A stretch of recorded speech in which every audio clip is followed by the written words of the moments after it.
ಬೆಳಗಿನ ಶುಭೋದಯ. ಇಂದು ನಮ್ಮ ಶಾಲೆಯಲ್ಲಿ 9ನೇ ತರಗತಿಯಲ್ಲಿ ಶಬ್ದ ಎಂಬ ಘಟಕದಿಂದ ಒಂದು ಸಣ್ಣ ಪ್ರಯೋಗವನ್ನು ಮಾಡುತ್ತಿದ್ದೇವೆ. ತಂಡದ ಹೆಸರು ರಾಬರ್ಟ್ ಹುಕ್, ತಂಡದ ನಾಯಕಿ ಶ್ರೀಲಕ್ಷ್ಮಿ, ತಂಡದ ಇತರ ಸದಸ್ಯರು.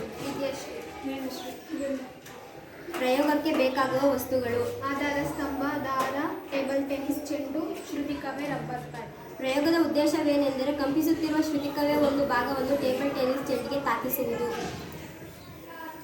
ಮೊದಲು ಆಧಾರ ಸ್ತಂಭಕ್ಕೆ ಒಂದು ದಾರಕ್ಕೆ ಟೇಬಲ್ ಟೆನ್ನಿಸ್ ಚೆಂಡನ್ನು ನೇತು ಹಾಕಿಕೊಳ್ಳಬೇಕು. ಮೊದಲು ಟೇಬಲ್ ಟೆನ್ನಿಸ್ ಚೆಂಡನ್ನು ನಿಶ್ಚಲ ಸ್ಥಿತಿಗೆ ತರಬೇಕು.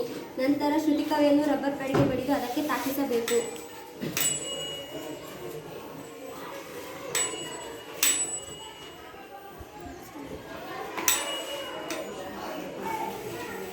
ಇದರಿಂದ ನೀವು ಏನನ್ನು ಗಮನಿಸಿರಿ?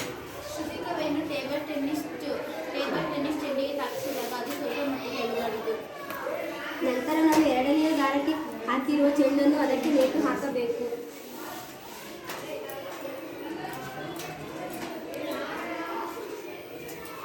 ಈ ಚೆಂಡನ್ನು ಕೂಡ ನಾವು ನಿಶ್ಚಲ ಸ್ಥಿತಿಗೆ ತರಬೇಕು.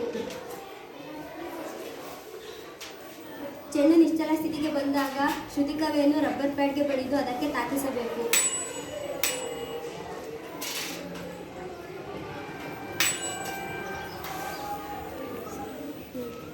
ಎರಡನೇ ಪ್ರಯೋಗದಿಂದ ನೀವು ಏನನ್ನು ಗಮನಿಸಿರಿ?